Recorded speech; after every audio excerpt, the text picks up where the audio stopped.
What is going on, everybody? It is the DM Gaming Morning Show. Your host, Andre Dorsey. Yours truly, making it happen. Not a whole lot of news in sports, y'all. So you got some stuff going on. I kind of do want to talk about some of the things that went on yesterday, that we talked about yesterday. Get some people's thoughts, get some more of your thoughts and opinions as far as Adrian Peterson goes.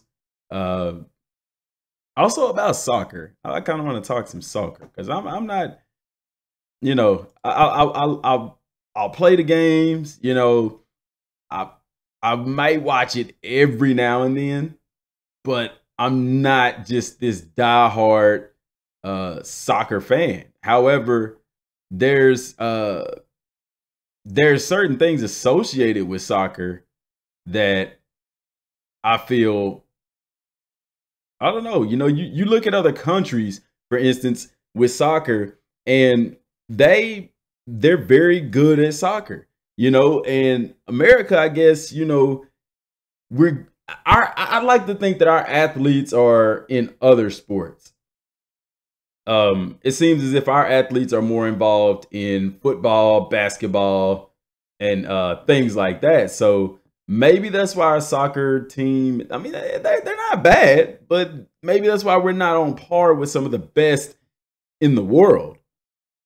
Because you do have some phenomenal athletes that play soccer, that love the sport of soccer, like Odell Beckham, for instance, Chad Johnson, two very athletic football players, both of which love the game of soccer and that really grew up playing it and really enjoy the sport. You got to wonder, what made them choose football over soccer.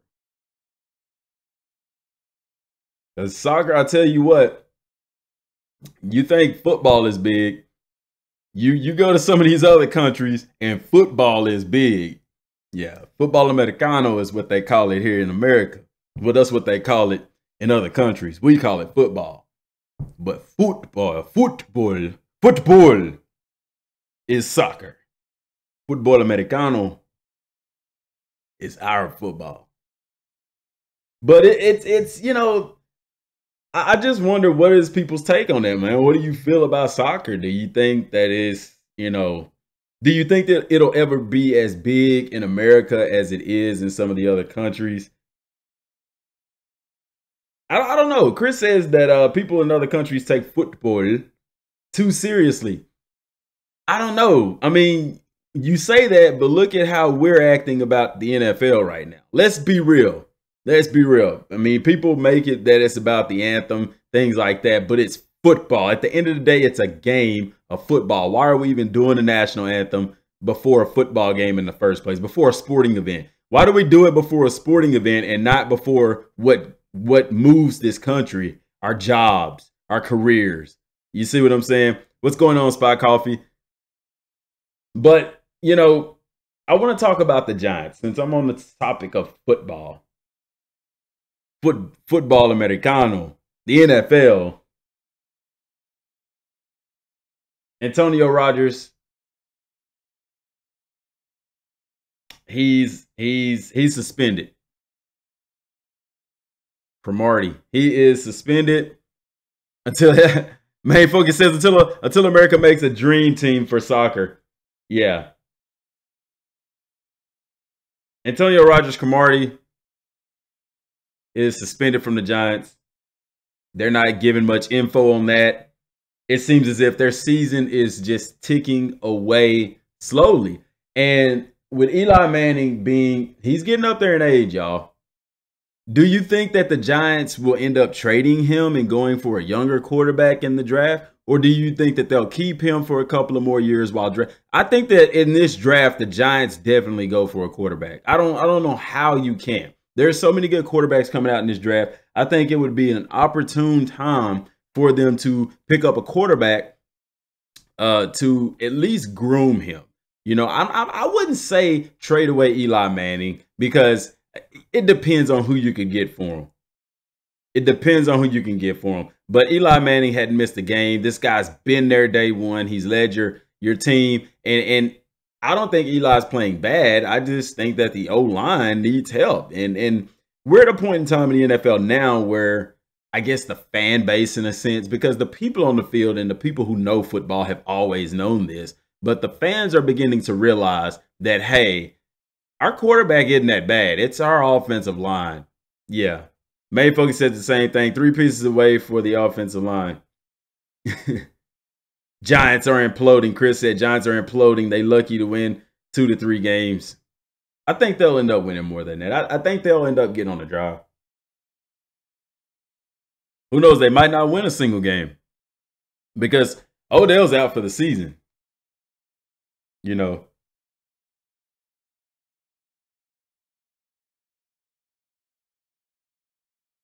I don't know who they need to wake this team up, but is it the head coach? Chris says Giants need to start addressing quarterbacks for the future needs. We all know a solid franchise type quarterback or 1 out of 100. That is true. But Eli Manning is 1 out of 100. And he's good enough to play for a couple of more years. I'm pretty sure he has enough gas in the tank. This guy hadn't missed a game. Main Focus says the high draft pick to a team O-lineman. Trade the high draft pick to a team for O-lineman.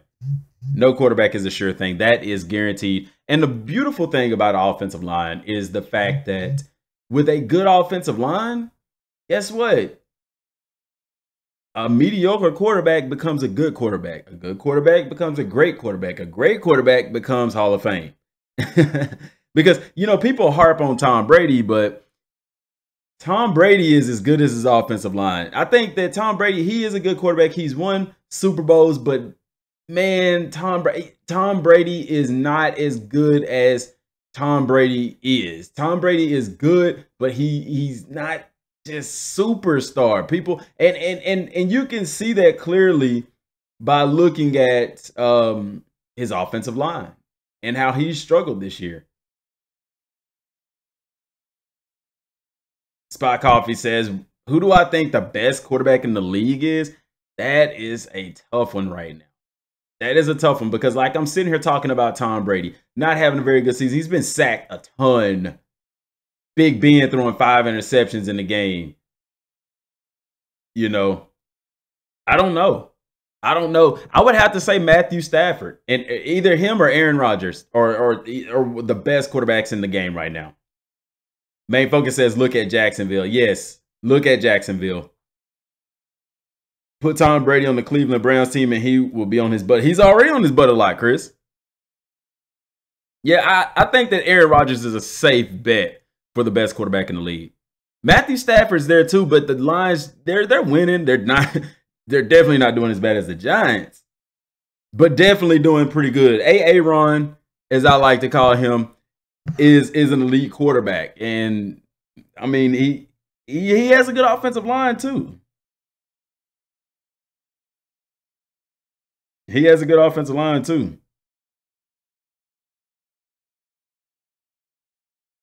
I don't think that you can count out Eli Manning, but I mean, they're starting to look like the Cleveland Browns.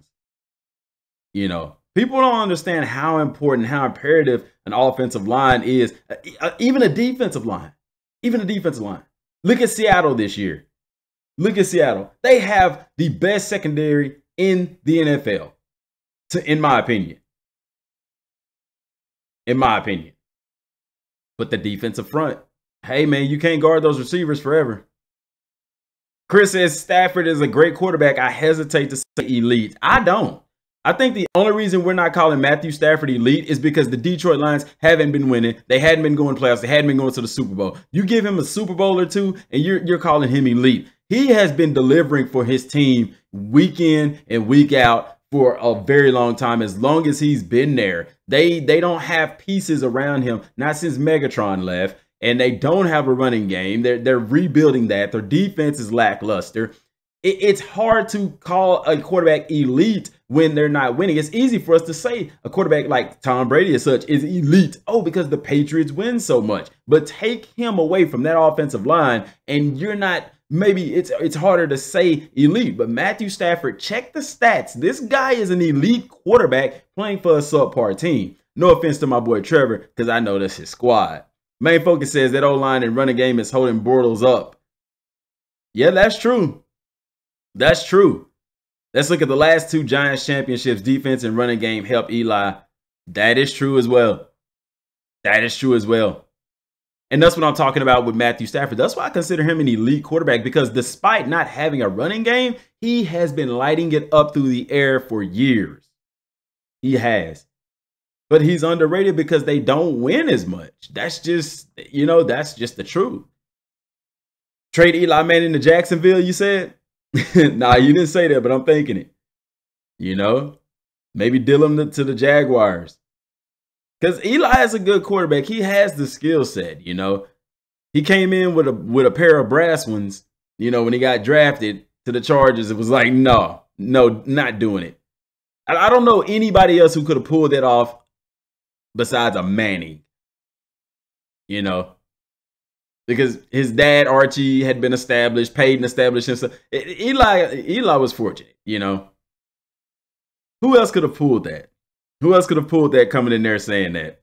I don't want to play for them. I don't want to play for you. Who does that? You know how many players don't care what team they play for, just would love the fact to be drafted and playing for an NFL team? Eli Manning comes into the league and says, no, I'll play for someone else. And a lot of people was like, oh, he's riding off Peyton's shadow, his coattail. But Eli did the do and won some Super Bowls. Back when the Giants had a run game. Now they lack a running game. And I think, this offensive coach that they have, the offensive coach, the head coach that they have, I don't know. Like I told y'all yesterday, football is a game of X's and O's.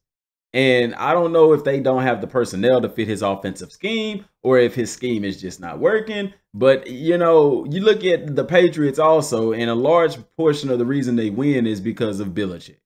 He is a football guruic. I'm making up a word today. Guruic genius. He is a mastermind.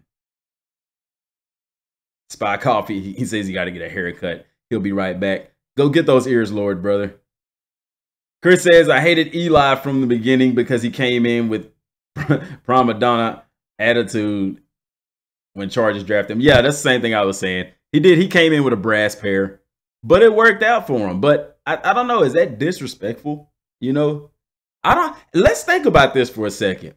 Because sometimes these teams draft quarterbacks and these players and ruin their careers. Let's be real. Johnny Manziel, perfect example. Now, Manziel did some stupid stuff off of the field, but I'm going to use him for an example. Or any quarterback who's been drafted to the Cleveland Browns. You can't pick a quarterback and not have an offensive line. I think that's kind of like getting the chicken before the egg, or the egg before the chicken. How did the egg get there? There's order to these things, Main Focus said Eli has 3 to 4 years. O-line needs to be addressed or everybody getting fired. Yes. And I think after this season, heads will roll. Maybe they get rid of the general manager and the head coach, just the head coach. I don't know. Cut ties with some players that are toxic to the locker room. I don't know. But I really do believe, Eli Manning coming into the league, the way that he did, I don't think that's really a bad thing once I sit here and think about it. Because like I said, some of these teams, they don't necessarily draft for need. They draft because, oh, this is the best player on the board right now, Because did Manziel really fit Cleveland Browns offensive scheme? DeShone Kizer, Brady Quinn. All the other players that the quarterbacks the Cleveland Browns have drafted. Trent Richardson going to the Browns. Was that really what was best for them? No, man. When you get teams that do that, they literally hurt careers of players. It's not that these players aren't talented. It's not that they can't play. It's that a team gets in a position that says, oh, he's a good player. These NFL teams play the girlfriend syndrome. I'm going to say that. The girlfriend syndrome. Basically, they look and they say, oh, I like him. He doesn't quite fit our scheme, but we can shape and mold him to our scheme. And the smart teams are like, I like that guy. He's talented, but he doesn't fit our scheme. We'll go with somebody that does. He may be a little less talented, but he fits our scheme and it works. Some of those NFL teams have that girlfriend syndrome. You know how girls, they'll pick a guy and he'll be a dog. And it's like, why did you get with him? Well, I thought I could change him. Kind of like how the Jets did with Tim Tebow. Ruined his career. I think Tebow, I honestly believe Tebow could have had a good career in the NFL. Had he went to he should have went to Jacksonville. He did good in Denver. Denver, to me, shouldn't have got rid of him. You see what I'm saying? Chris says the offense goes as the O-line goes. Barry Sanders versus Emmitt Smith, for example. One played behind a great O-line. The other was running for his life every play. Yet and still, who was better, Barry Sanders or Emmitt Smith? Now, Emmitt Smith played longer in the league, but had Barry Sanders played the same amount of time that Emmitt Smith played in the league, Barry Sanders would have that all-time rushing record. No doubt. But you are correct about that.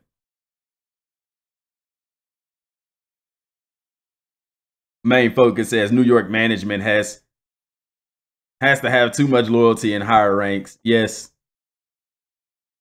Yeah, Goldie says RG3 also. Yep, prime example, RG3. He was another one. He wasn't drafted to the Browns, but the Browns picking him up, trying to make a difference.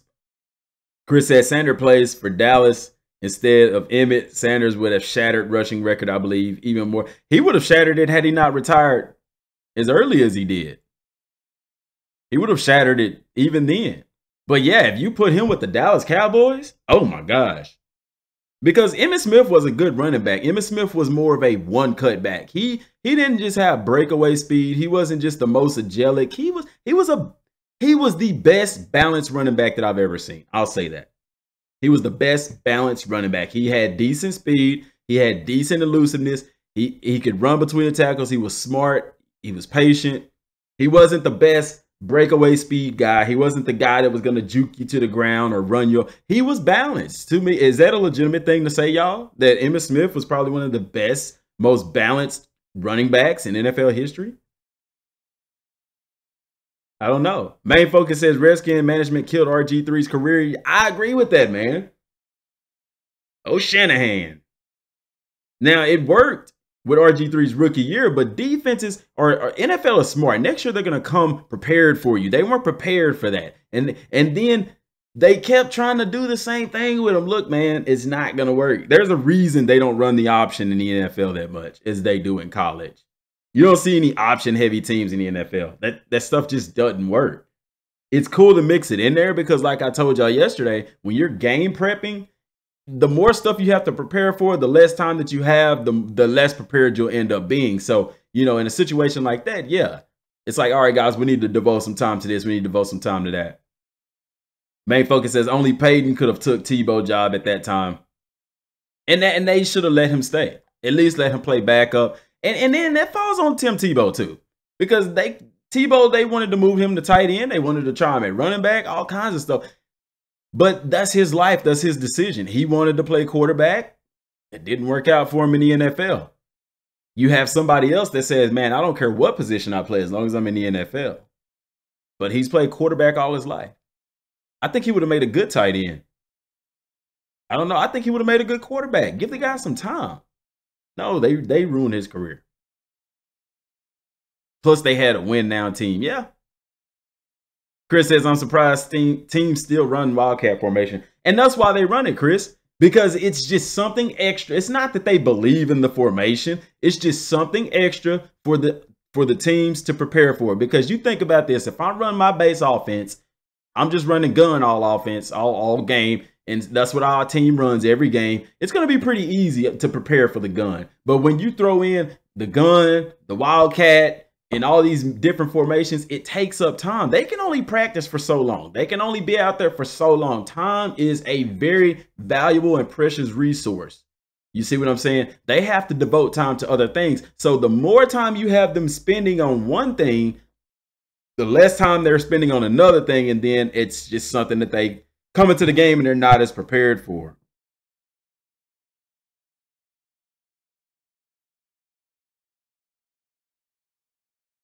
It's very difficult for people to grasp this if you haven't played football, if you haven't really studied the X's and O's. And I'm not saying that a simple fan couldn't understand these intricacies of the league, of football in general, of sports, but that's the breakdown. I'm telling you from the inside looking out, you know.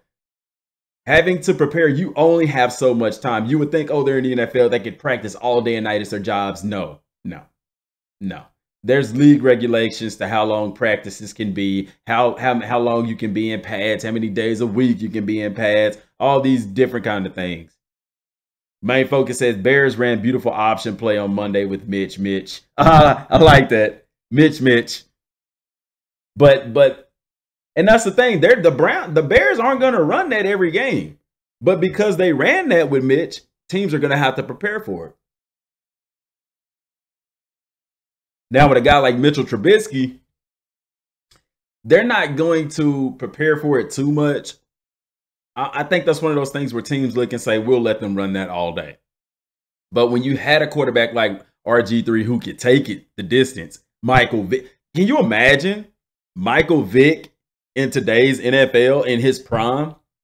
I mean, gosh, he was a beast at that time. But can you imagine him in his prime running the option in the NFL?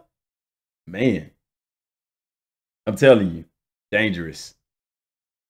But it's a lot of mixing up going on in the NFL. I mean, Adrian Peterson, like we talked about yesterday, I'm kind of excited to see him get out there. I'm really hoping that he does a good job. The Giants, I don't know who they're going to pick up at wide receiver, who they're going to fill those gaps that they have, who they're going to replace at the cornerback and safety position to replace Cromartie. But they really need to do something. And that's what I tell you. Chris said Vic was a Madden God player. He was. Vic was so good. People don't understand. Michael Vick is Hall of Fame. And somebody said the other day, they was like, well, Vic was, you know, him going to jail is going to keep him out the Hall of Fame. I said, no, it's not. That is going to elevate him even more to the Hall of Fame for the simple reason of how he bounced back from it. He bounced back from it. Chris, a lot of people, he said he would play with Atlanta just to run with Vic. A lot of people did. He was a living cheat code. But what was cool about it, that people complained, this is the beautiful thing of it. At that point in time, Madden was on point with real life. Because in real life, Vic was doing those same things. And it drove people in the video game crazy. Just imagine how crazy it drove real life coaches and players. Vic was amazing. Vic changed. Now, there were mobile quarterbacks before Michael Vick. There were. Main Focus, Vic is a great comeback story, yes. Now, there were mobile quarterbacks before Vic. Cunningham being one of them, leading the way. But Cunningham changed the NFL quarterback position as far as mobile quarterbacks. Steve Young, another good one. Chris said, I don't think Vic's prison time should hurt him. He bounced back positively. Yes, and that's why I said I think it's going to actually benefit him. But with Vic not only changed the NFL, he took the quarterback position to another level. Vic changed all of football. Now, where he played high school at, they had some scrim. Allen Iverson played, I think it was a rival school there in Virginia. They played against Vic now, but Allen Iverson was a big-time recruit as well. What's up, Ryan Ball? He said, what's up, DM family? Five able to join you. It's hard to say who's the best all time because it's a team game. Yes, that's right. I think the best players are the ones that have the hardest time to do what they do and succeed. Goldie says, remember the game he had against the Giants or the Eagles. It was against the Eagles, the comeback game Vic had against the Eagle. Main Focus says he lives in Virginia right now. He's great like Bubba Chuck. What's going on, Tim? But like I said, y'all, Allen Iverson was an awesome quarterback. And some people say he was better than Vic in high school. But he went to play basketball. See how that worked out for him very well. But Michael Vick not only changed the NFL. Michael Vick changed college. Michael Vick changed high school. Michael Vick changed middle school. Because when people saw what Michael Vick was doing in the NFL, that's when mobile quarterbacks took off. And a mobile quarterback in a spread offense, look at Lamar Jackson still reaping the benefits of that. It's still dangerous. It's still hard to defend because, like I said before, everybody would defend against a pocket quarterback. You never thought about the quarterback scrambling. But nowadays, if you got a guy that can run, it's even harder to prepare for. It's hard enough to prepare for a regular offense. Nevertheless, an offense that has a quarterback that can run and put up 200 rushing yards on you. And then also, from an African-American standpoint, Vic, to me, opened the door. He opened the door was already open for a black quarterback to be here or there. But to me, he opened the floodgates because teams were like, we need to get a black guy quarterback who can run like that. And then you have the hybrid players like Johnny Manziel. He wasn't as smooth as Vic was. He wasn't as fast as Vic. He was pretty smooth though. But you see what I'm saying? He opened the floodgates for blacks to play quarterback because a lot of the blacks were fast and athletic. You have some black pocket passers. You have some guys in there that are pocket passers. Main Focus said, when I first moved from Brooklyn, I've never seen so many Virginia Tech jerseys in high school with Vic. Yes, if I could find a Virginia Tech jersey with Vic on it, I would buy it. I had a Falcons jersey, but I was little, y'all. This jersey was huge on me. Like, I'm a Michael Vick fan, man. I was crushed when he went to jail for 2 years over dogs. Now, I like animals. I love animals, you know. I don't even like running over animals. Like, you know, when they jump in the road or whatever. But 2 years is a bit steep, man. And it would have been longer than that. But, I mean, at the end of the day, gosh, I've seen people kill humans and not even go to jail that long. But I digress. He bounced back, and he bounced back wonderfully. Now, his career might not have ended with the best note, but you talk about a comeback story. That is a true comeback story. The most iconic game to me, the most, well, I'm not going to say iconic game because, of course, that game against the Eagles when he came back, that was very iconic. But when the most memorable moment that's seared into my mind. Main Focus, you're right. He said, thank God it didn't happen in today's world. Yes. Yes. Oh my gosh. But anyway, and I'm going to ask y'all to share y'all's most memorable Michael Vick moments. Mine has to be in when Atlanta was playing. They were playing in Atlanta. They were playing against the Panthers. And Michael Vick dropped back for a pass. Warrick Dunn was the running back at the time. Mike Vick dropped back for a pass. There was nothing there. I mean, they may have been maybe at the 20, 25, 30-yard line or something. They weren't that far out.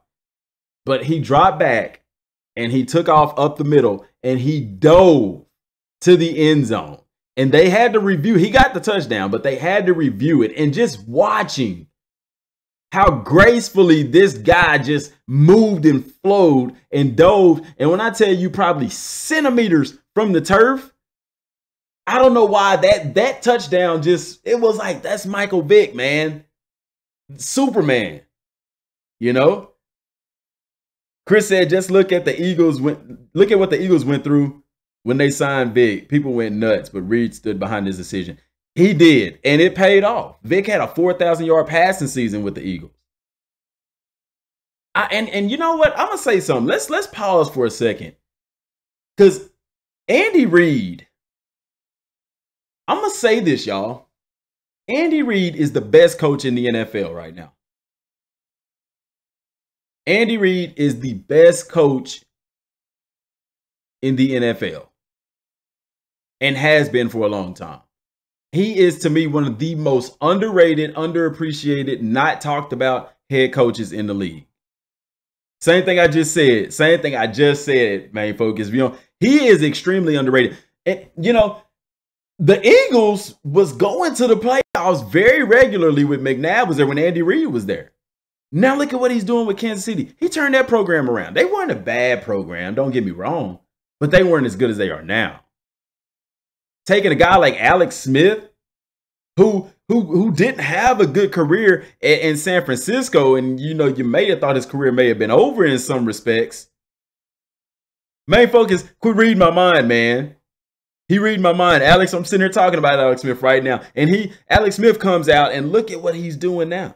And Alex Smith isn't throwing. They don't lob the ball down the field a whole lot. Andy Reid is a smart coach. He's a great coach. He's a good coach for his players. And he gives players, like, I really appreciate him giving Michael Vick another chance. I'm pretty sure it wasn't just his decision, but I'm pretty sure he had a say-so in that decision. Chiefs versus Eagles in Super Bowl would be dope. I can see the Chiefs there. I don't see the Eagles there. Great minds think alike. Yes, indeed, man. Andy Reid, man. In my John Gruden voice, I'll tell you what, man. Andy Reid, man, he's blowing my mind, man. I'll tell you what, man. He's a heck of a coach, man. Andy Reid, man. Hey, the kicking coach, man. He can coach some football. He coach football real good. and Andy Reid and boom, and the Chiefs are in the Super Bowl all because Andy Reid. Yes, man.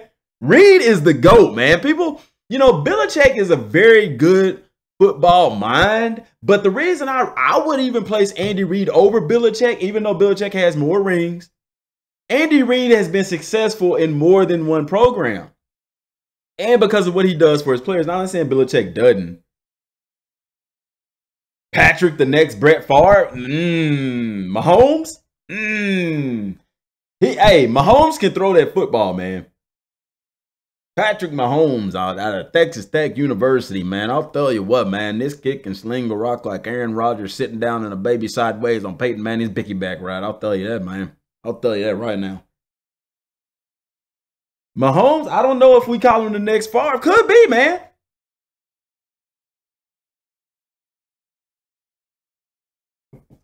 He's smart. He does make some mistakes, but he has a ton of talent.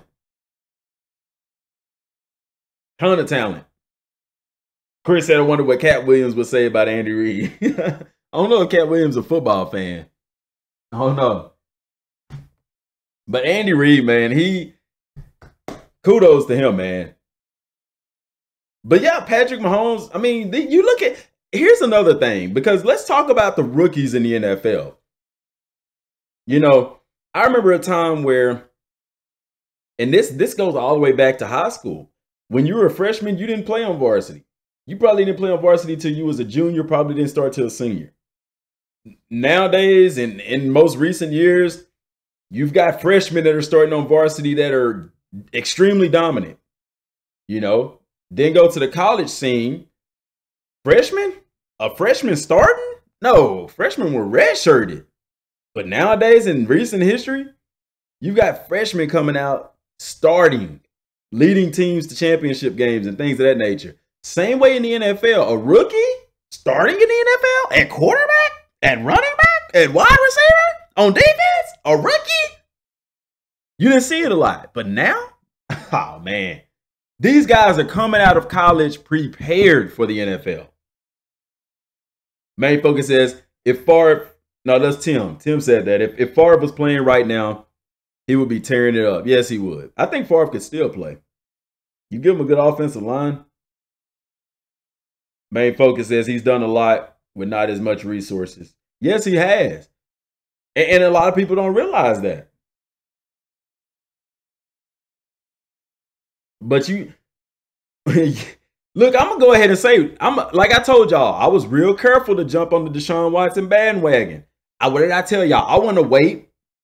I said he had a good game against the Patriots, but the Patriots had at that time the 32nd ranked defense in the league, and they're still down there. And then he had a good game against the Titans, and I told y'all the Titans were number 28 on the list. What's going on, Tony?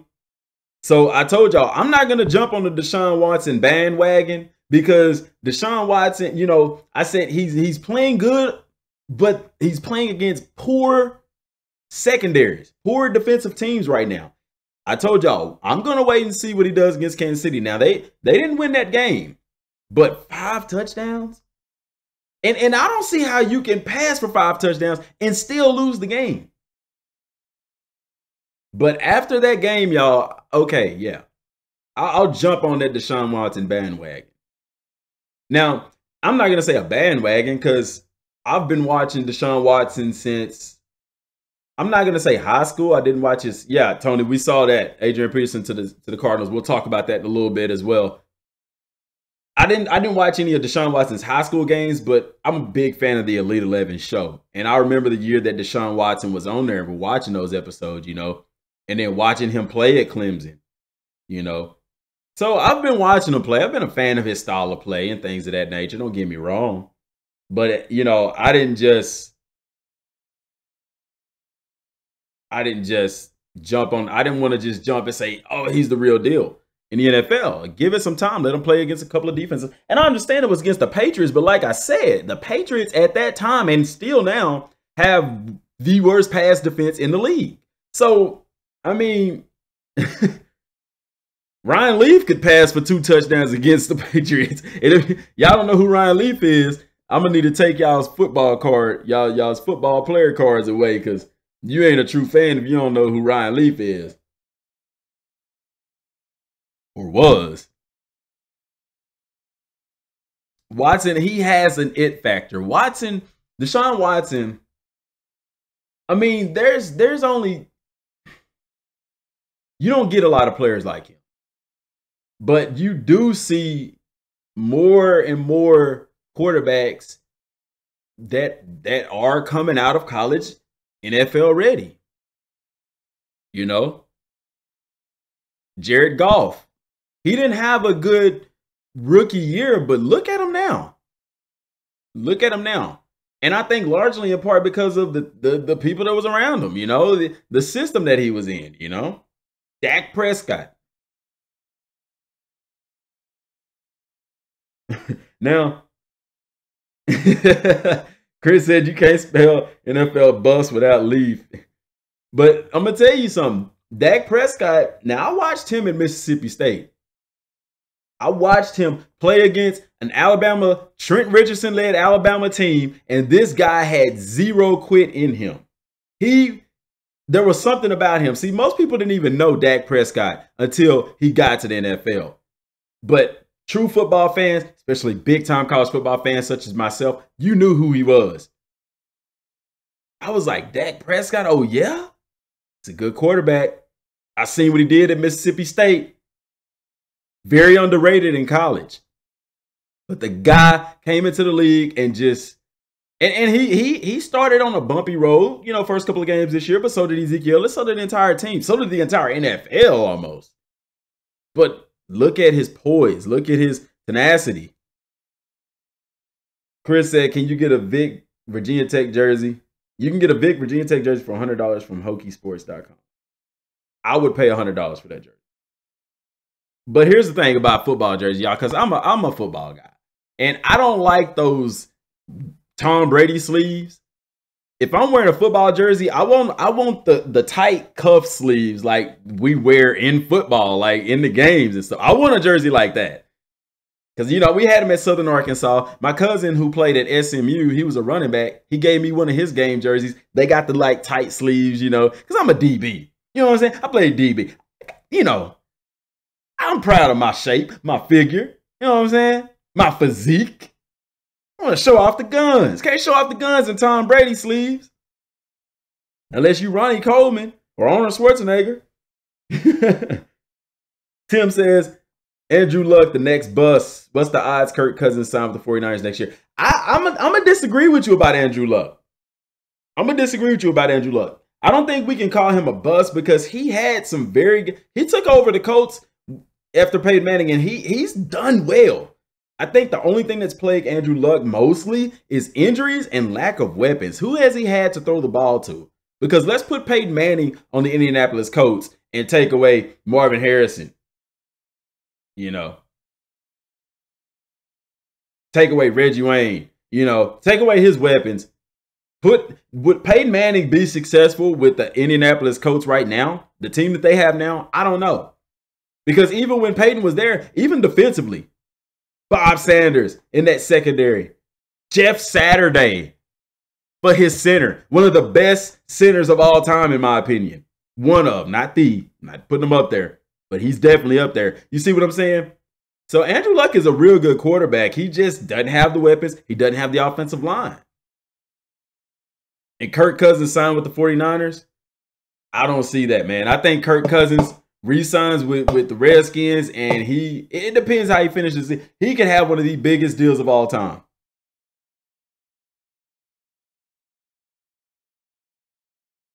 Tim said, I got 3 big jerseys.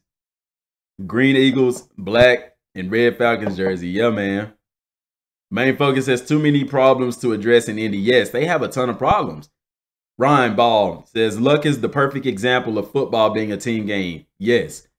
Yes. Cousins about to get mega paid. Yes, he is. Especially if he wins. If he leads this team to a winning season this year, dollar sign. And that's another thing. You don't have to be the best player in the league to have the best contract. You really just need to be a good enough player at the right time when your team needs it to get that money. Because look at Derek Carr. Got a big deal.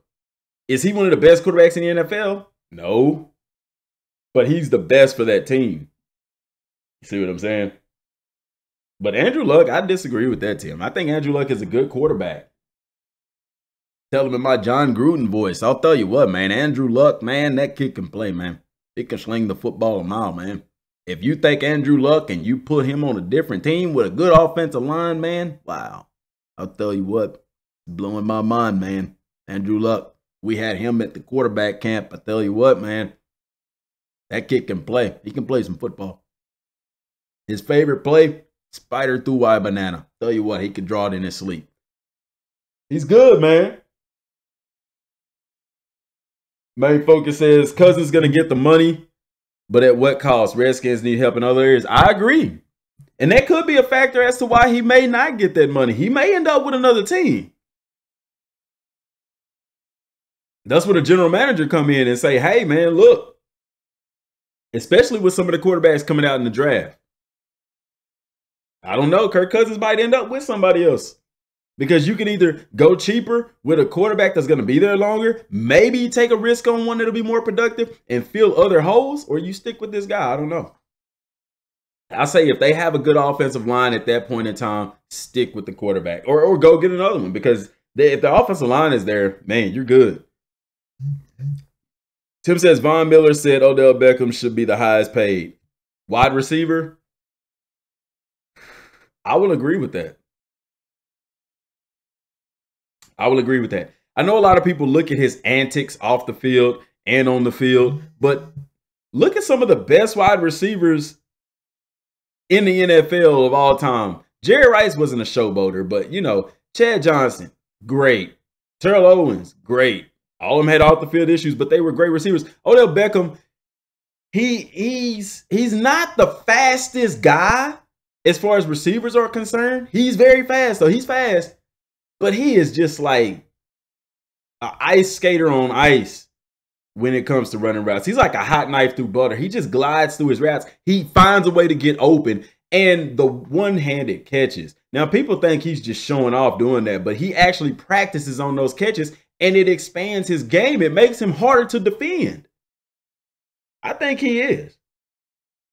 I think he is. I think he should be one of the most highest paid wide receivers. I don't disagree with that at all. But he needs to stay out of trouble. He needs to sit down somewhere.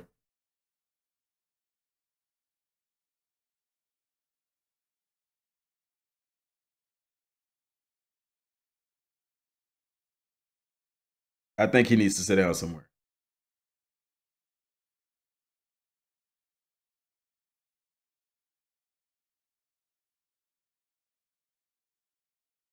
Tim says Sam Darnold from USC or Rosen from UCLA or Allen from Wyoming.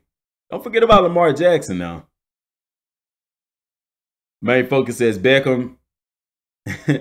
Beckham at probably 18 a year, but he's the box office. In his Stephen A. voice. But I digress. When you're talking about Odell Beckham from the New York Giants, he needs to sit down somewhere. Odell really needs to grow up a little bit. But let's be real. Can we be real for a minute, DM community? Because Odell Beckham is the quintessential wide receiver in the NFL. Anybody that goes against this man is going to have trouble on their hands. Yes, Josh Norman came from the Carolina Panthers at the time and shut Odell Beckham down. He took him out of his game, but I digress. The kid is a baller, man. He's a baller. Chris said he's sitting now, but he can't stand on his ankle. No, man. That ankle out of there.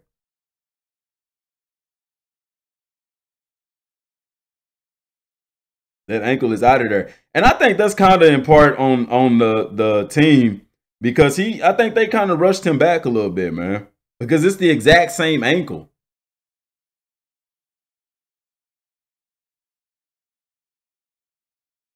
It was the same ankle. I think they kind of rushed him back a little early. Yeah, I think they should have took a little bit more time with him and allowed him to come back in his own time. But I'm pretty sure he has something to do with it. Fully broke, he'll be fine. Yeah, it'll heal. But how does that affect his game going forward? You got to have your ankles. When he comes back, is he playing timid on it? You know? Then what about JJ Watt? Do you think that we've seen the best of JJ Watt? He's been in the league for a long time, and he's starting to get injuries. Injured last year, injured this year. I mean, it's just bad. Do you think that it's time for the Houston Texans to part ways with JJ Watt? I mean, he is a freak of nature when he's healthy. And just having him on the field, teams have to prepare for him. Him alone, you know. But the injuries.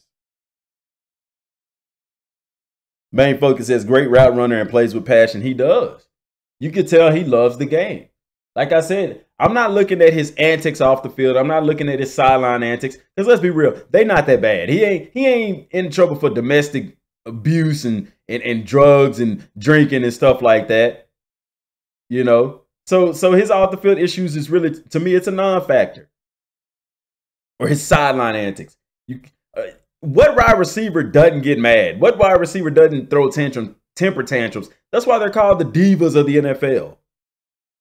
They're over dramatic. That's how they are. They want the ball every play. That's the type of receiver that I want on my team, because a guy who wants the ball like that and gets mad when he don't get it, that guy is more than likely a playmaker.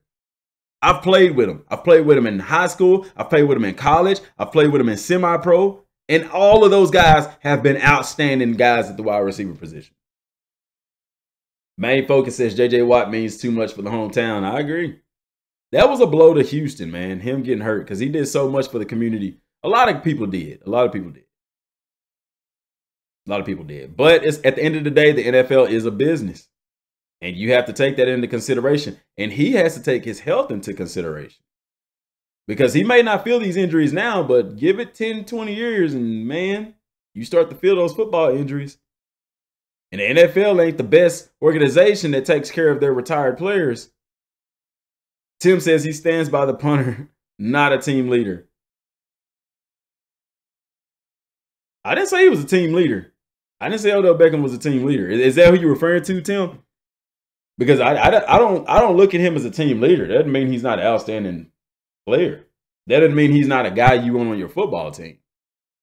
Chris says J.J. Watt is becoming like Romo with the injuries yearly. Yeah, because he's getting up there in age, and he's played at such a high level. That stuff takes its toll on you. He's a hybrid defense. What defensive end have you seen play like that in the past decade? You know, I'm reminded of Julius Peppers. He was a monster. You know, Reggie White on the defensive line. I mean, there's been guys that are really good, but the sheer athleticism of J.J. Watt, I don't think we've seen that before. And it takes a lot to play at that intensity, week in and week out.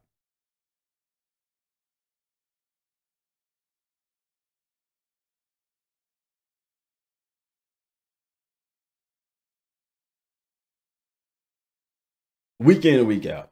Jason Taylor, yeah, that's another one. Play for the Miami Dolphins. Ryan Ball says players are bigger, stronger, and faster, but you can't strengthen your bones and tendons enough. Ryan, I wish you was in the show the other day.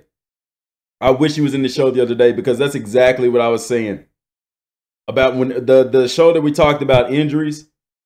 That's exactly what we was talking about, how, you know, these players, you're seeing a lot more injuries. And I know we have media, so we hear about it a lot more, but the level of injuries, the ACL tears, the ligament tears, the muscle tears, the bone fractures, it's like, and I said that exact same thing. The muscles are getting stronger, but the tendons aren't, and the bones aren't. And it's not so much that, it's just the muscles again. These athletes are so much more powerful nowadays that it's like the human anatomy just can't keep up. While the muscles and tendons have evolved, the bones and ligaments and stuff haven't. They're still playing catch up. Now they'll get there. They'll get there. Main Focus says, I like Ingram, but that pick should have been used for a left tackle. I agree with drafting offensive and defensive linemen. You know, y'all see me on even draft champions, and I'm going for the offensive line and defensive line over everything.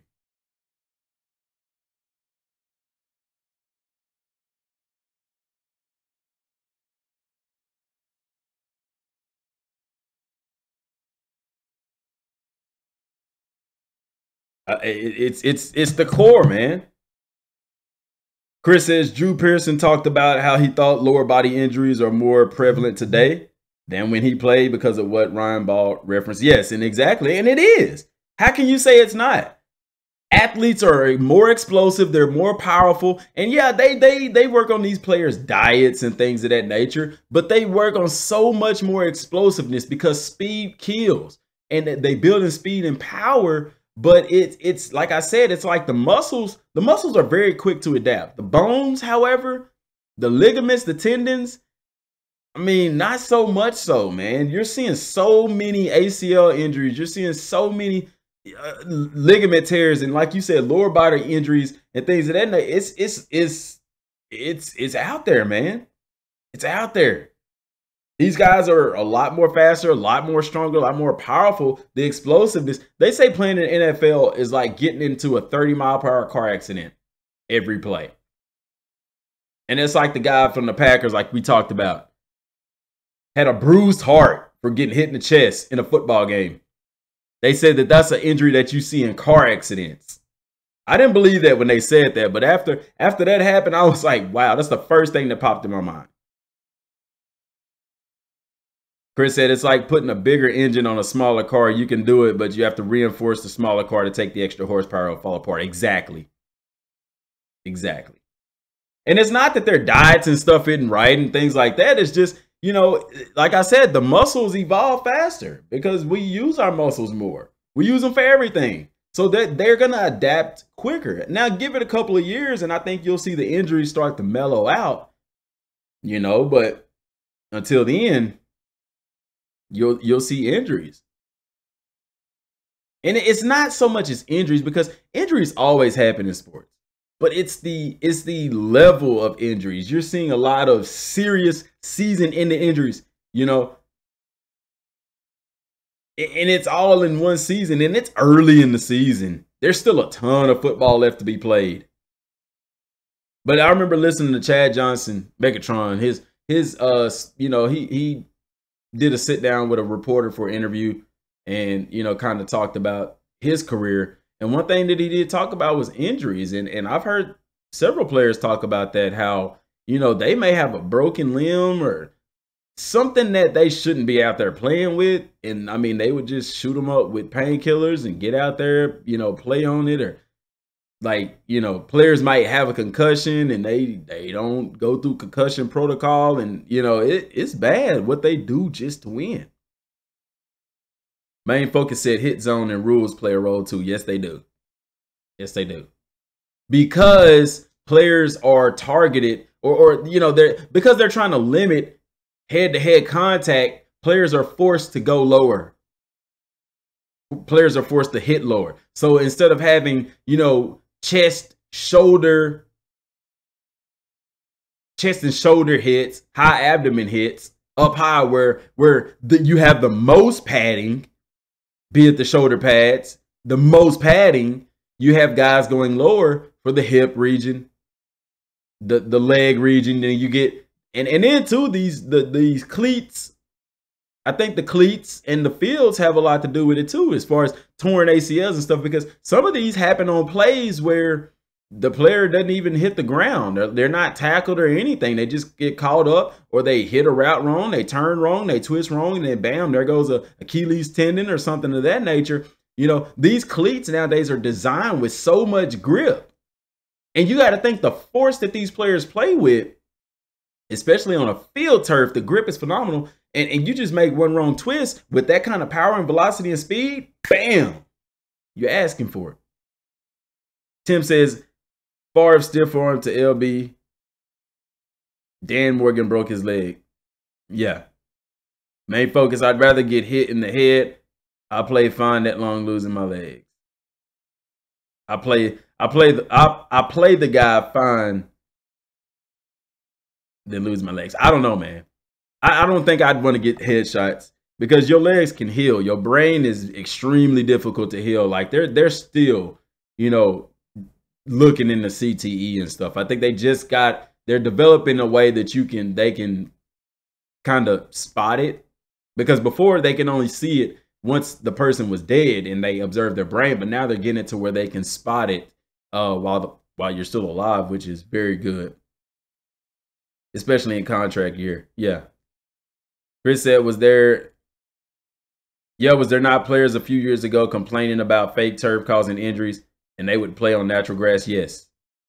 He said, main focus said, pay the fine. I mean, yeah. So he's saying take the headshot, pay the fine rather than get hit in the legs. I don't know. What are y'all's thoughts on that? I think I'd rather just get hit in the legs. I mean, at worst, you break something, it heals, but your brain, like I said, those headshots will take a toll on you. That is evident. That is evident. But Chris, to what you're saying, yeah. And you actually do see a lot more teams transitioning back to regular grass because of injuries.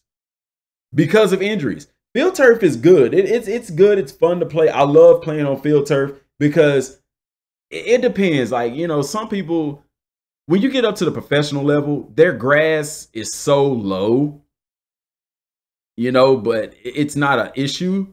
But we've all played at those fields where the grass is real thick and it actually slows you down. You know what I'm saying? But you've played at those schools and you've played at those colleges and in the NFL where those fields are cut so nice that it's almost like being on turf. NFL players said hitting head then legs. Yeah, a lot of them don't. A lot of the NFL players would rather get hit in the. I guess if they had a choice between the head and the legs, they would say the head, because the legs, you can end somebody's career that way. Yeah. But I'm saying, as far as me, yeah, I would rather get hit in the legs. I'd rather be on crutches for a couple of months, you know, have a surgery and walk again than CTE, brain damage, brain bleeding. Chris said, yeah, I'd rather use crutches than spend the rest of my life drooling because of incurable brain damage. Yes. Ryan Ball says, not everybody should play football. Some people's bodies cannot handle hits. Thomas Rawls getting injured every other game. I agree. Some people are just prone to injury.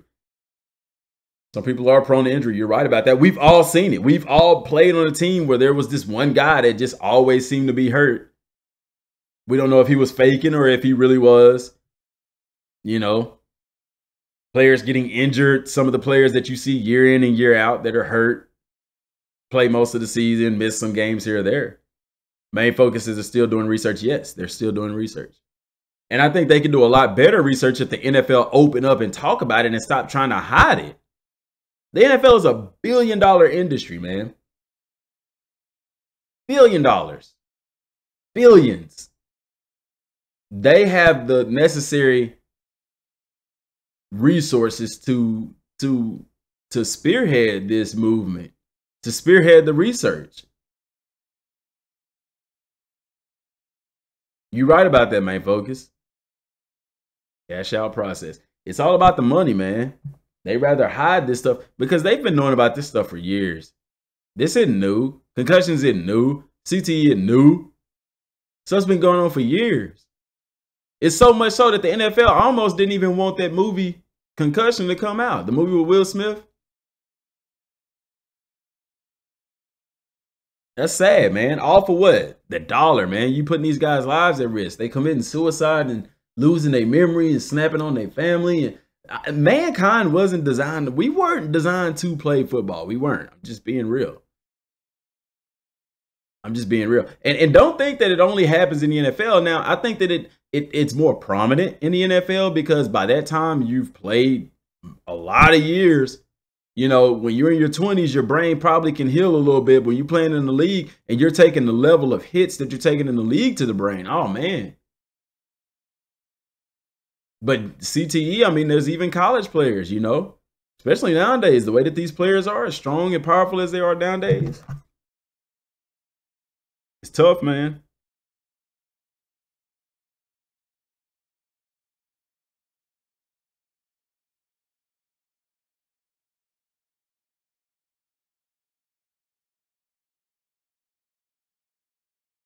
It's tough. I almost, being a parent now, it's like I had to have that talk with my son. Like, man, don't be hitting people in the head. You know, he come home, oh, my head hurting a little bit.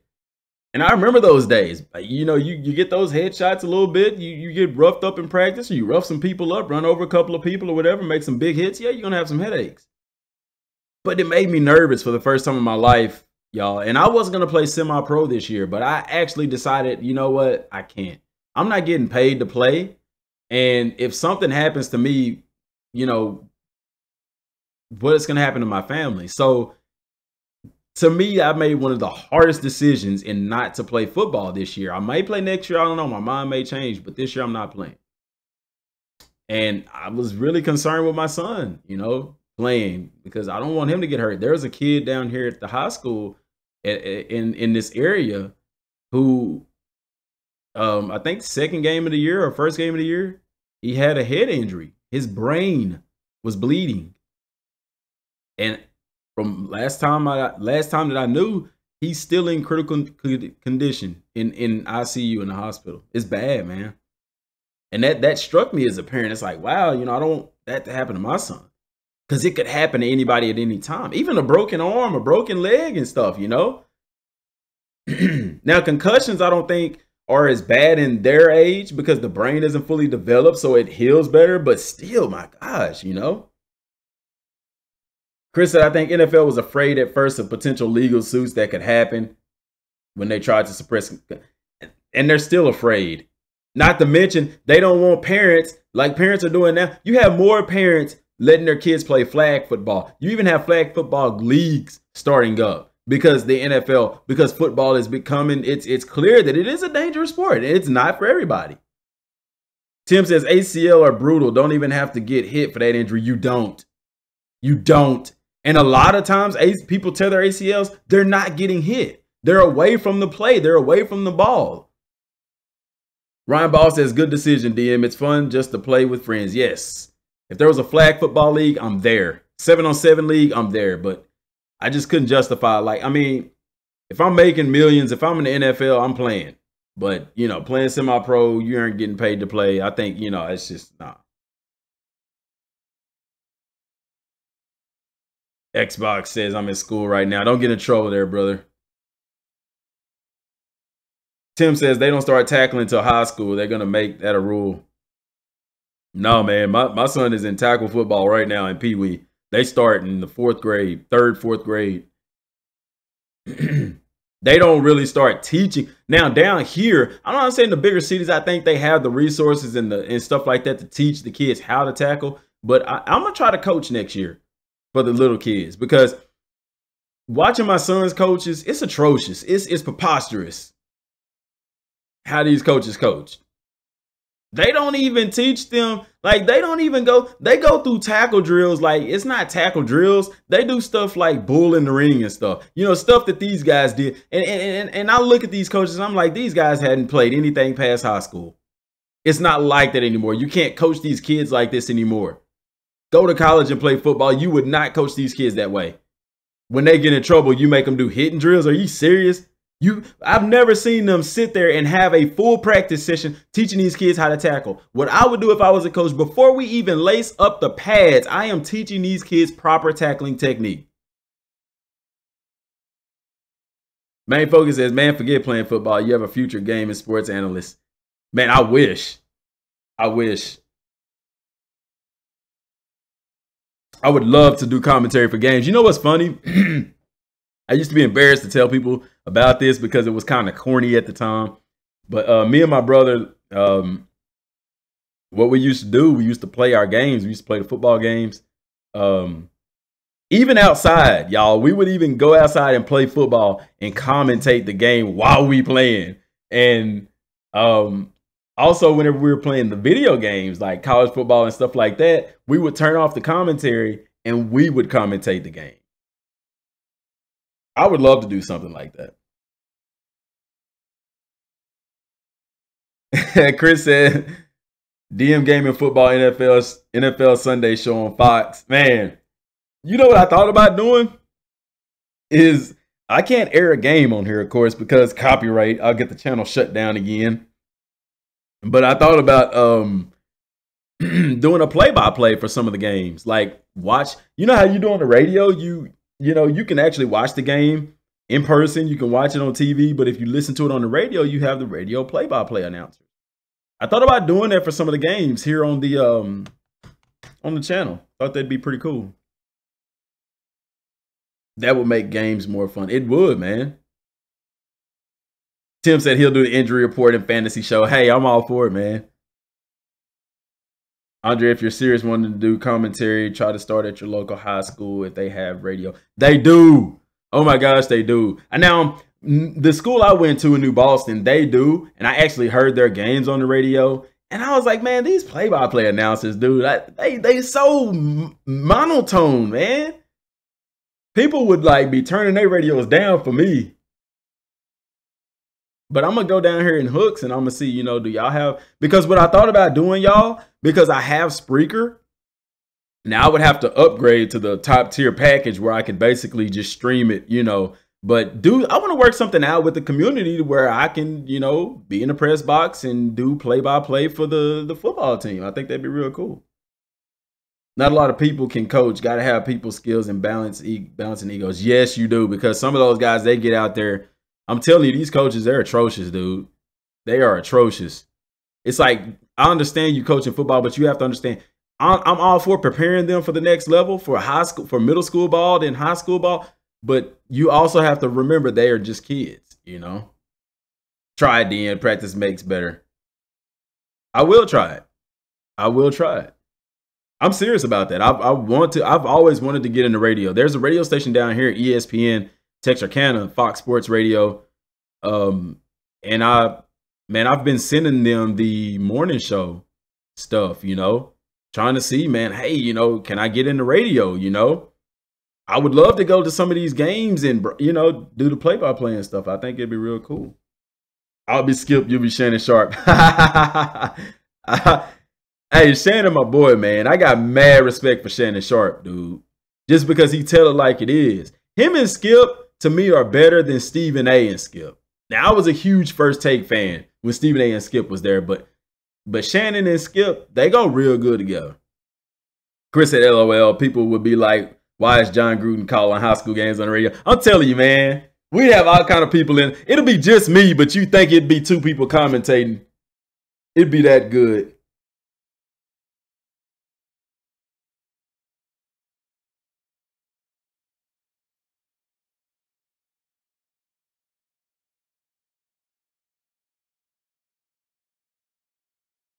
That'd be real good. Mike Focus says, me too. All about the chemistry. Yes, sir. All about the chemistry, man. I can't even tell you the last time I watched First Take. And y'all know I like Stephen A. Smith, man. I like his commentary. I like his, you know, but I'd rather watch Shannon and Skip. Chris says, are you still playing Madden or hoping for a patch? With that's interesting that you bring up Madden, Chris, because I was thinking about that today. I was thinking about sending out a Twitter post to everybody. You know, I don't know if I want to play Madden until they fix it, man. I'm sure I will, but y'all, some of these mistakes in this patch almost makes the game unplayable. Literally. And y'all, at first I was like, because y'all saw the live stream, I was like, man, why is Deshaun Watson throwing like that? The dude was wide open and he throws it 20 yards though. I was like, is it me? Am I playing bad? I said, no, it can't be. I said he was not playing like this the last couple of games. And sure enough, you go on YouTube and you see everybody else having the same issues. You think I would do well? Ryan says you think I would do well. I really appreciate that, man. Main focus says, plus I'm hopeless New Yorker sports fan. You can't teach that radio debate drama. Yeah, man. It's, it'd be real cool. Y'all might see me on big time, man. See me on the big time. Just remember, give shout out to DM and M's, the DM gaming community. Maybe somebody's radio broadcast, maybe a big time radio or something like that. One of these big time broadcast stations will run across the YouTube videos and say, hey, we need to get that guy on the show. Hashtag ESPN. Hashtag DM Gaming Morning Show. Give me a segment. Give me my own segment. And you saying practice, but I literally would, and I've done that before. I've put in a game of Madden and I just let the computer play and I did the commentary. I actually did that. I did that as Cat Williams. It was me and Cat Williams. Actually, it was just me, but I'm trying to perfect my Gruden though, dog. If I can get my Gruden on point, because Frank Caliendo does the best John Gruden impersonation ever. If I can get my John Gruden to that level, man, it's on and popping. I love M&M's. Hey, Tim, boy, them caramel M&M's, they on point, ain't they? M&M's are awesome. Peanut M&M's, almond M&M's. I don't care for the peanut butter ones that much. The ones with peanut butter in them, no, I'd rather have the peanut M&M's. The caramel M&M's, the caramel, the pretzel ones, man. Put you on the show? I sure will. I sure will. And that's why I was using Spreaker, y'all, because with Spreaker, I can actually Skype some of y'all into the show and stuff like that. But shoot, I might just get a I'm sure there's a way I could download some kind of application on the laptop where people can like call and I could, put y'all in. I could actually do it on here. I just don't know if pulling up Skype will affect the live stream quality. You have too many programs running on the laptop or something like that. I guess I could do it on my phone. Just pull it up and let you talk into the mic, give your inputs. We can work that out. Main focus says, sound like Charles Barkley talking about M&M's. I'll tell you what, man. I can't do Charles Barkley. I'll tell you what, man. That's terrible. Just terrible. You got some of the best M&M's. You got the caramel M&M's. You got the pretzel M&M's. They did the almond M&M's, but the peanut butter filled, terrible, terrible, terrible. I can't do Charles yet, man. Main focus, I have a strong gaming CPU. What's up, Raymond? What's going on? Raymond Aguilar Jr. I want a stronger PC, man. I want a high power laptop. I said if I ever got the money for something like that, I think that would be an awesome investment. But I'm trying to get a capture card, like an Elgato or something. Those things are expensive. They're like $100-something bucks, man. Strawberry M&Ms, that's atrocious. I ain't tried them yet, but they don't sound good. Actually, no, it does sound good. I would try almost any M&M. They probably are pretty good. I've seen them. I've been skipping around trying not to get them, but I think I'm going to have to because you brought them up. Did I get my laptop yet? Yeah, I'm using it right now. That's why we're doing the all of this stuff now. That's why I've started back. And also, y'all, I am going to start a series on Madden for Madden 19. I'm done talking about 18. Not really, but, I'm moving on. I want to talk about Madden 19, and so I'm going to start doing videos about that.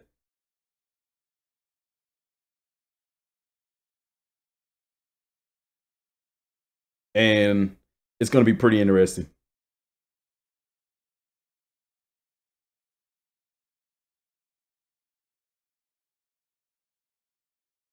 I'm excited about that.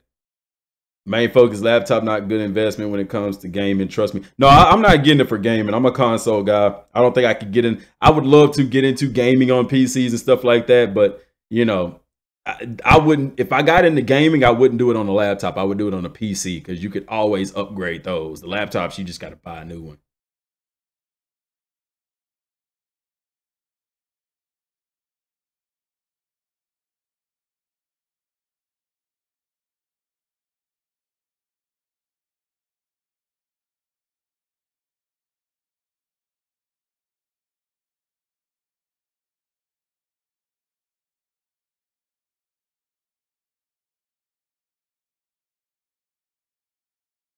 Yes. Chris said EA has a new tagline. Just wait till next year's Madden. Oh man. Tim says Wentz winning tonight. We'll see. We will see. We shall see.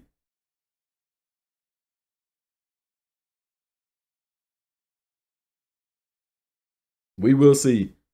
But yeah, I'm calling it the immersive, innovative feature or series for connected franchise only. Not talking about MUT. I don't care about MUT.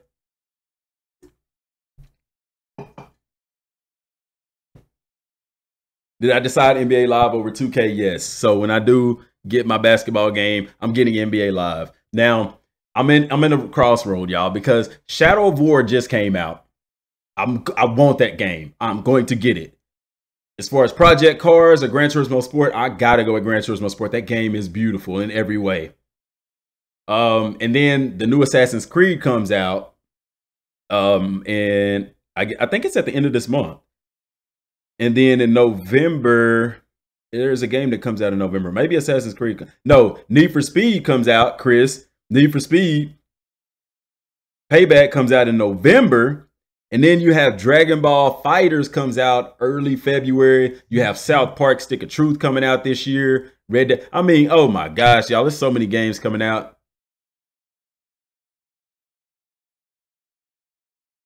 Yeah, you see no love from DM Gaming on Need for Speed. I'm gonna get to that, man. I am. I promise you. It's really not a whole lot of information out about it. But what I'm most excited about that Need for Speed is drag racing. Like I was playing Gran Turismo Sport and I was like, man, I wish they put drag racing into the game. That would be epic. I love doing drag races. And I hope that when Need for Speed does drag races, that it's like no other cars on the road. Remember they did it? I think it was Need for Speed Carbon maybe that had drag racing in it. But it was fun, but you know, I don't like doing it with like other cars on the road. That's not drag racing, that's street racing. I like closed off, a dead straightaway, no curves, no turns, none of that, you know. Main focus said I'm playing the Shadow of War on PC in 2K. In 2K? In 4K? I know that Shadow of War nice. They said that game is huge. Like they said you could play 40 hours into the game and still not unlock the entire map. I'm so excited for that. Madden title update tomorrow, kneeling for the anthem. Tim, somebody did a parody on that. I was watching it yesterday. They did the anthem mode. And I'm not gonna lie, it was funny. It was funny. I kind of felt bad for laughing because I understand there's a serious reason behind the kneeling, and I get that, and I'm all 150% for that. But I think sometimes there's always something to laugh at.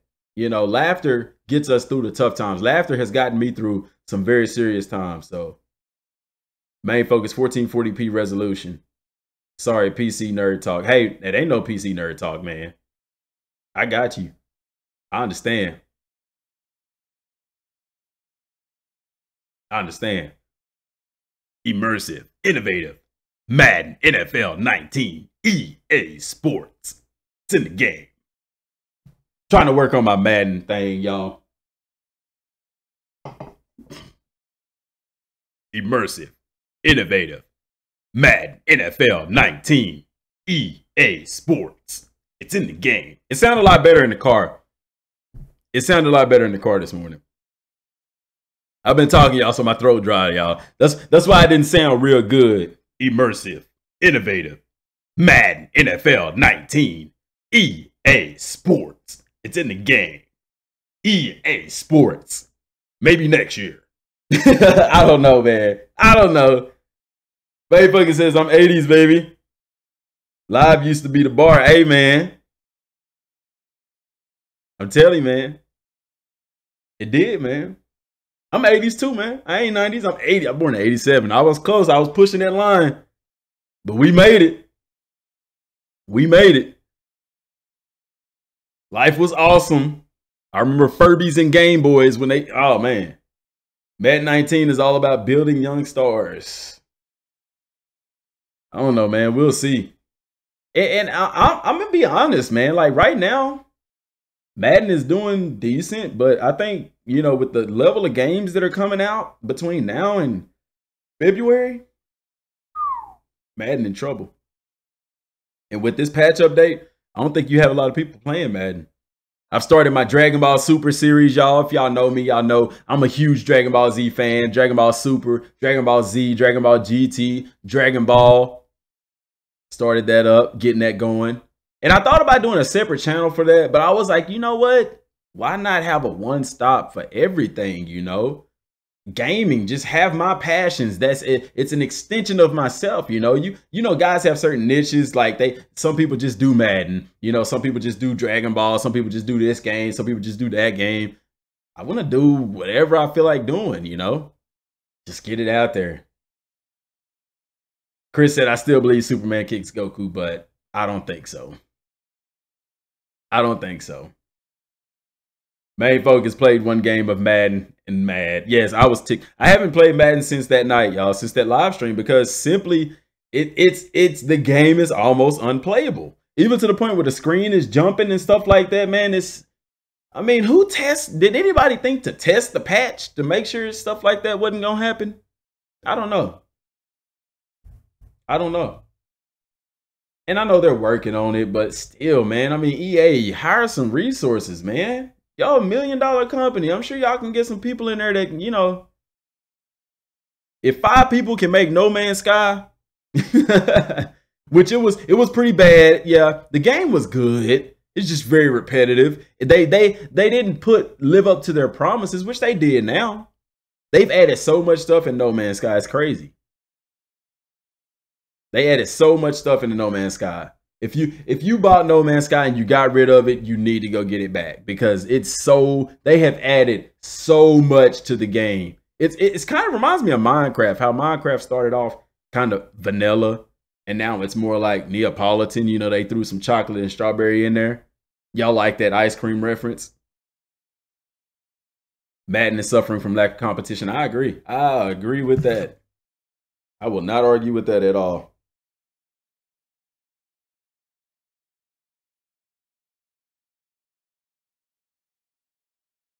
I do not. I don't disagree with that at all. Main Focus says indie game developers are going to be the next thing. Look at PUBG. Yeah, they are, man. Because they want to get out from underneath these publishers. These publishers are ruining good developers. They make them work too long. The work conditions are horrible. The hours are bad. So you do have a lot of developers that are getting out from underneath these publishers and just going indies. Indies just mean independent. They're operating on themselves. They are, in a sense, their own publishers in a sense. Like EA isn't the developer. EA is the publisher. Tiburon is the developer, or EA Sports is the developer. You know, Tiburon, EA, you know, they work together.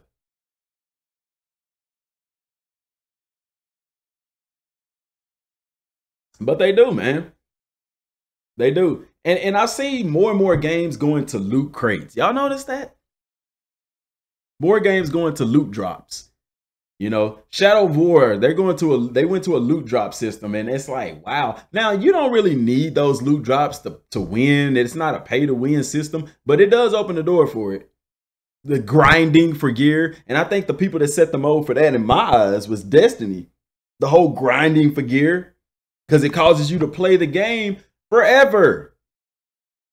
Forever.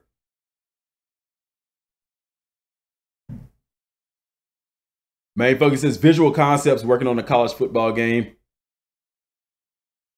Are they really? Now, who is Visual Concept? Is that's not I'm thinking about Take Two. I'm thinking about 2K. Because I know IMV, I like grinding with Shadow of War. See, and that's the thing. In Shadow of War, that's a game where I could see myself grinding. In a game like say like Gran Turismo Sport, if they had loot crates in racing games, I can see myself grinding. It's fun to drive cars. But like Destiny, it's like I haven't played Destiny in probably 2 weeks. This is probably the second week because I'm at 305 light. I'm at max light. There's no need to get anything else. I've gotten all the exotics just about, just a couple of few that I haven't got. Once the prestige raid comes out, then I'll hop back on it, you know. But pay to win and microtransactions killing fun in games it is. But like some games like Shadow of War, I have kind of seen that a little bit. And Assassin's Creed, I think Assassin's Creed is gonna have they're going to a loot system. I don't know if they're gonna have like loot crates, but they're going to the RNG drops and stuff like that, you know, the legendary exotic and all that kind of stuff. But it doesn't, I hope that's not a pay to win type of thing. It doesn't seem like it is, because you know the pay to win normally comes in the form of multiplayer games, and Shadow of War in the multiplayer game, Assassin's Creed in the multiplayer game. So while they do have loot drops, and they have loot drops, but it's a way that it's like if you want to advance the game, you can, or if you want to make the game easier by purchasing crates, you can. Otherwise, you can just play through the game and enjoy it. And I like that option because sometimes I do want to buy a loot crate or two. You know what I'm saying? This basically what they've done is they went old school. They instead of giving us cheat codes where you can go to www.cheatcodecentral.com and look up cheat codes, they've taken cheat codes and put them in the form of loot crates. That's essentially what they've done, and make you pay for them now. Main Focus says content of story in Shadow of War is on point. Yes, don't spoil it for me. If you spoil it for me, we're going to have problems.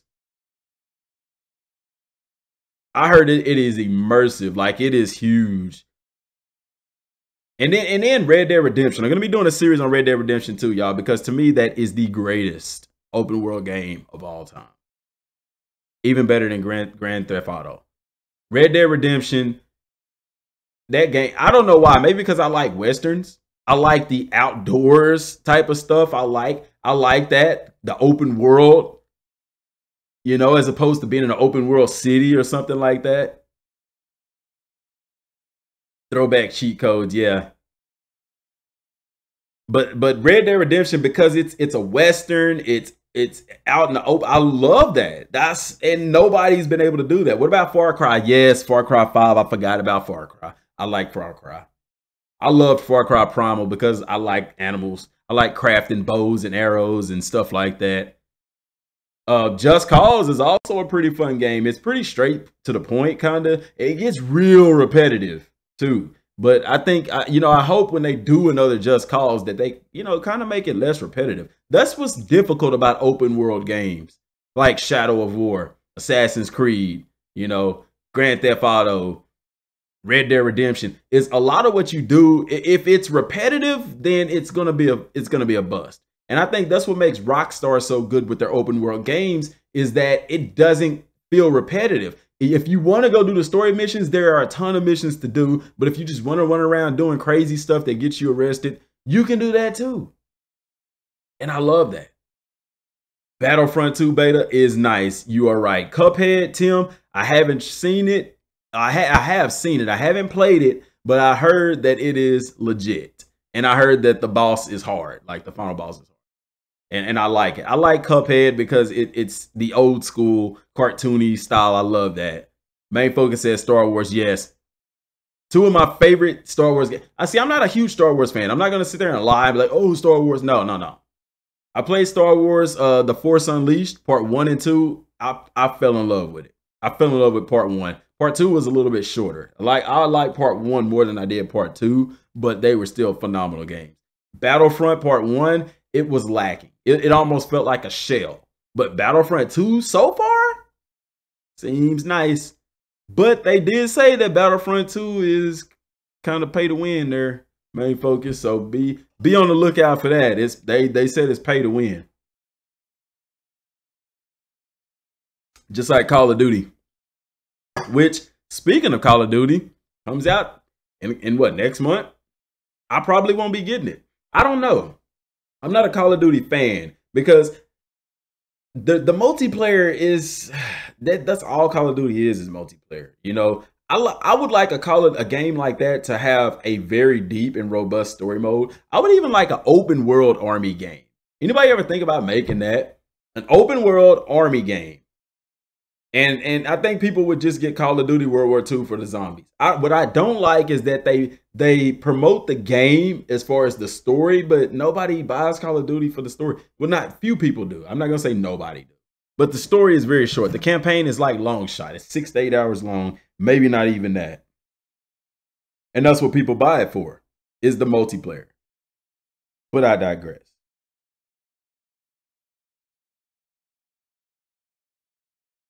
It's gonna be nice. Like I said, there's a ton of good games coming out.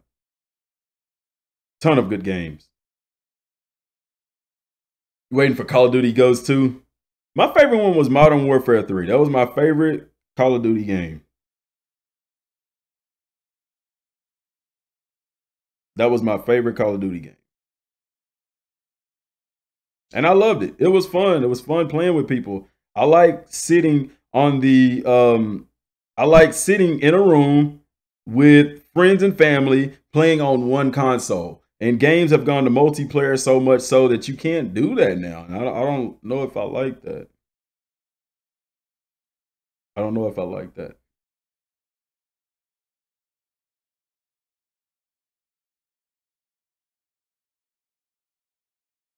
Chris says hopefully a bunch of good game sales during Black Friday this year. I'm pretty sure there will be because the competition will be very, very tough in the gaming world this year. Because there are literally, like, I thought last year was a good year for games. This year is taking the cake. There are a ton of great games.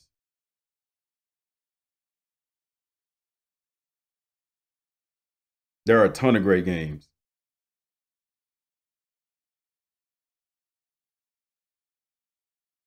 And I'm excited. I want to play them. I want to play them all. I don't think I have enough money to get them all.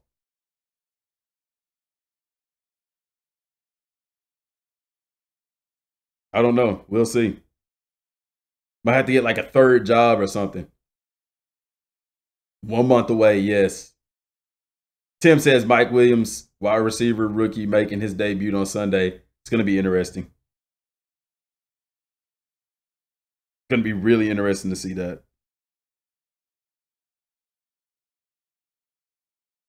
There's going to be a lot of good football. I think we have a better weekend of college football games. Like I said, putting a lot of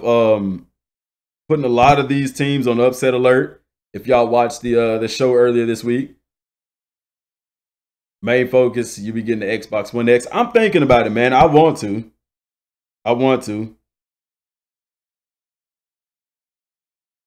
I really want one. I'm gonna eventually get one. I am. I'm gonna eventually get one.